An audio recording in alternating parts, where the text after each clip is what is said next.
খাগড়াছড়ি ও গুইমারায় গত ১০ দিনের সহিংস ঘটনা প্রবাহকে পার্বত্য চট্টগ্রামকে অস্থিতিশীল করার বৃহত্তর ষড়যন্ত্র হিসেবে চিহ্নিত করেছে সেনাবাহিনী। আইএসপিআর এক বিবৃতিতে বলেছে, পাহাড়ি সংগঠন ইউনাইটেড পিপলস ডেমোক্রেটিক ফ্রন্ট নারী ও শিশুদের জোরপূর্বক নাশকতামূলক কর্মকাণ্ডে যুক্ত করছে এবং সাম্প্রদায়িক দিচ্ছে। গত ২৩ সেপ্টেম্বর মারমা জাতিগোষ্ঠীর এক কিশোরীকে দলবেঁধে ধর্ষণের অভিযোগের পর থেকেই এলাকায় উত্তেজনা ছড়িয়ে পড়ে।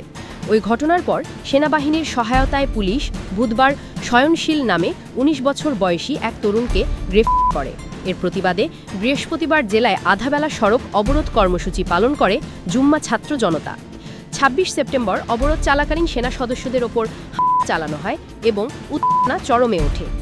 ২৭ ও ২৮ সেপ্টেম্বরের সংঘর্ষে খাগড়াছড়ি ও গুইমারায় সংযোগ ও হামলার ঘটনা ঘটে। সেনাবাহিনী জানায়, ইউপিডিএফ এবং অঙ্গ সংগঠনের কর্মীরা আবারও দাঙ্গা সৃষ্টির চেষ্টা চালায় এবং বিভিন্ন স্থানে বাঙালি সহ সাধারণ মানুষের ওপর গুলি, অ্যাম্বুলেন্সে আক্রমণ এবং রাস্তা অবরোধ সহ নাশকতা করে সমগ্র খাগড়াছড়ি পৌরসভা এলাকার আইনশৃঙ্খলা পরিস্থিতির চরম অবনতি ঘটায়। এ সময় সেনা বিজিবির অন্তত ১৩ সদস্য আহত হন। আইএসপিআর-এর বিবৃতিতে বলা হয়, এসব ঘটনা একটি পরিকল্পিত ষড়যন্ত্রের অংশ, যার মাধ্যমে পার্বত্যাঞ্চলে পাহাড়ি বাঙালি বাঁধানোর চেষ্টা চলছে। তারা অভিযোগ করে, দেশি বিদেশি ব্লগারদের মাধ্যমে উস্কানিমূলক প্রচারণাও চালানো হচ্ছে।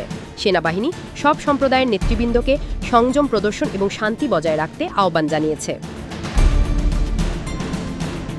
তবে পাল্টা অবস্থান নিয়েছে আন্দোলনরত জুম্মা ছাত্র জনতা। এক ফেসবুক পোস্টে তারা অভিযোগ করেছে, সেনাবাহিনী অবরোধ করতে অতিরিক্ত বল প্রয়োগ করেছে এবং সেটেলারদের সহযোগিতায় দোকানপাট ও ঘরে সংযোগ চালিয়েছে। তাদের দাবি, এ ঘটনায় অন্তত ৪ জন নিহত এবং বহুজন আহত হয়েছেন। সংগঠনটি বাকি আসামিদের গ্রেফতার, ন্যায় বিচার নিশ্চিতকরণ, ক্ষতিপূরণ, আহতদের চিকিৎসা এবং আটক কর্মীদের মুক্তির দাবি জানিয়েছে। জুম্মা ছাত্র জনতা আরও জানিয়েছে, দাবিগুলো না মানা হলে ৩ পার্বত্য জেলায় অবরোধ অব্যাহত থাকবে এবং প্রয়োজনে আরও কঠোর আন্দোলনে যাওয়া হবে। এদিকে স্বরাষ্ট্র মন্ত্রণালয় গুইমারার ঘটনায় ৩ জন নিহত ও সেনা পুলিশ সহ বহুজন আহতের ঘটনায় গভীর দুঃখ প্রকাশ করেছে এবং তদন্তের আশ্বাস দিয়েছে।